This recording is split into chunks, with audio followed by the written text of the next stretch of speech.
किसान भाइयों, जोहार, नमस्कार। जैसा कि आप सभी को व्हाट्सएप ग्रुप के माध्यम से पता होगा कि झारखंड किसान महासभा आगामी सितंबर महीने में एक अहम बैठक करने जा रही है। ये बैठक झारखंड किसान महासभा के तत्वावधान में किया जा रहा है, जिस पे पूरे झारखंड से महासभा से जुड़े हुए कृषक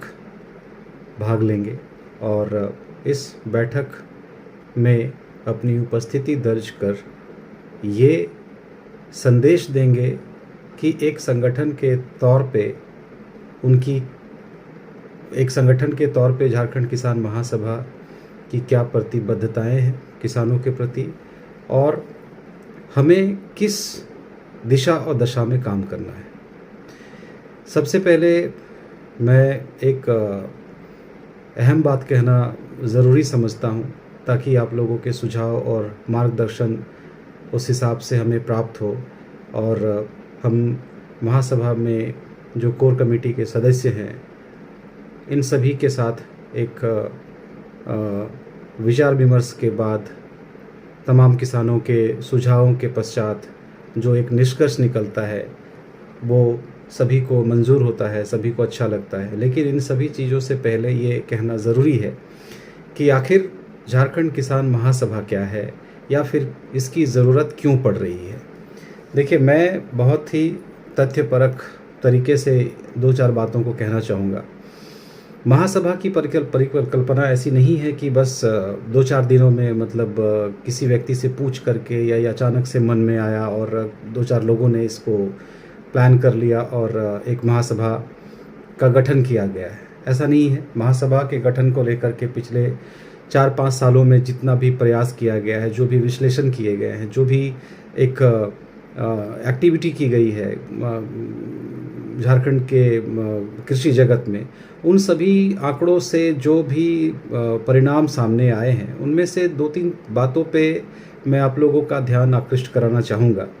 सबसे पहली बात तो ये है कि एग्रीकल्चर को अगर हम लोग एक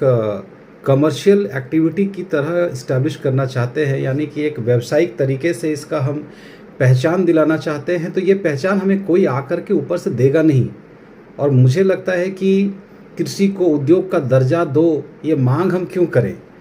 हम औद्योगिक मानसिकता को अपनाएं। तो सबसे पहले कृषि को औद्योगिक तरीके से विकसित करने के लिए क्या ज़रूरी है, उन घटकों को, उन कारकों को समझना ज़रूरी है। देखिए, वीडियो संदेश के माध्यम से बहुत लंबी अगर बात हो जाएगी तो शायद आपको सुनने में भी अच्छा नहीं लगेगा और वक्त भी शायद किसानों के पास उतना ज़्यादा होता नहीं है। मैं बहुत संक्षेप में कहना चाहूँगा कि हमने जो समझा है अभी तक कृषि और कृषि व्यवसाय में जो चुनौतियाँ हैं, उन चुनौतियों में से जो पहली चुनौती है जो हमें खेतों पे देखने को मिलती है, जो समस्याएं होती हैं खेतों में, जैसे कि श्रम का इंतज़ाम करना या फिर खेत में जुताई करना या फिर खेतों में हमें एक पद्धति अपनानी, तो इन सभी चीज़ों में कहीं ना कहीं किसान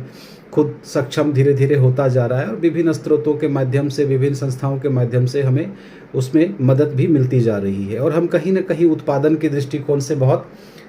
अच्छा तो नहीं, लेकिन हम लोग बहुत तेज़ी से आगे बढ़ रहे हैं।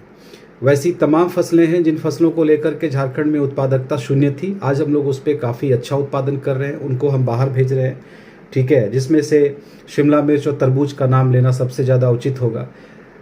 खैर, इसके अलावा जब हम बात करते हैं कि भाई और कौन सी समस्याएं हैं जिन समस्याओं का समाधान करना बहुत ज़रूरी है ताकि कृषि को एक बृहद व्यवसाय के रूप में हम बड़ा कर सके। देखिए, कृषि एक बृहद व्यवसाय तो ऑलरेडी है, ठीक है। अगर आप कृषि को व्यवसाय के नज़रिए से देखना चाहते हैं तो आप देखो कि जो कंपनियां ट्रैक्टर बना रही हैं, खाद बीज बना रही हैं, वो संस्थाएं जो वित्तीय सेवाएं दे रही हैं, या फिर वो संस्थाएं जो और 10 तरीके के प्रशिक्षण दे रही हैं, स्किल डेवलपमेंट कर रही हैं, या फिर तमाम वैसी गतिविधि जो एग्रीकल्चर के इर्द गिर्द हो रही है, वो सारी कंपनियां कमर्शियल कंपनी है, वो सब उद्योग के दर्जे में आती हैं। उद्योग के दर्जे में नहीं आ रहा है जो छोटे जोत का किसान है या फिर जो छोटा किसान है, या फिर हम लोग बोल सकते हैं कि झारखंड के किसानों की जो स्थिति है, ठीक है। तो यहाँ पे ऐसा है कि औद्योगिक दर्जा हम खुद हासिल कर सकते हैं, बशर्ते हमें इसके लिए एक बेहतर आधार की ज़रूरत पड़ेगी। और वो आधार ऐसा है कि हमें जो एग्रीकल्चर में, कृषि के क्षेत्र में सरकार के द्वारा जो योजनाएं आती हैं, सरकार के द्वारा जो नीतियां आती हैं, उस पे हमारा प्रत्यक्ष हस्तक्षेप होना चाहिए। मैं बहुत सटीक तरीके से ये बात कहना चाहूँगा कि हर साल अमूमन झारखंड सरकार जो है वो 8,000 से 10,000 करोड़ रुपए का बजट आवंटित करती है कृषि को। और कृषि में तमाम जितने भी अन्य और अलाइड सेक्टर है, जैसे गव्य विकास या मत्स्य विभाग, इन सभी को मिला जुला करके ये पैसा आता है। लेकिन अगर आप थोड़ा सा भी अध्ययन करके देखें तो आपको शायद समझ में आएगा कि इसमें कहीं ना कहीं बहुत ज़्यादा अफसरशाही हावी है।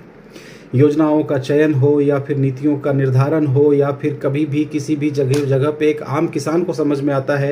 कि यहाँ पे ये जो योजना लग रही है, इस योजना का कोई फ़ायदा नहीं होने वाला, बल्कि इसके जगह में ऐसा होता तो उसका ज़्यादा फ़ायदा मिलता।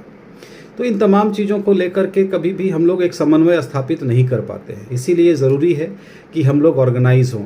किसान में झारखंड में किसानों के अलग अलग संगठन हैं, वे सभी भाई लोग अपने अपने स्तर से प्रयास कर रहे हैं और काफ़ी अच्छा प्रयास कर रहे हैं। उन्हीं प्रयासों के साथ हम भी एक प्रयास अब शुरू करने जा रहे हैं, जिसका नाम झारखंड किसान महासभा है। झारखंड किसान महासभा मुद्दों पे और आंकड़ों पे आधारित एक महासभा होगी, किसानों का संगठन होगा। और हम हर वो कोशिश करेंगे जिससे हमें ये लगे कि हाँ, हम किसानों का संगठन एक समानांतर शक्ति के रूप में अपनी उपस्थिति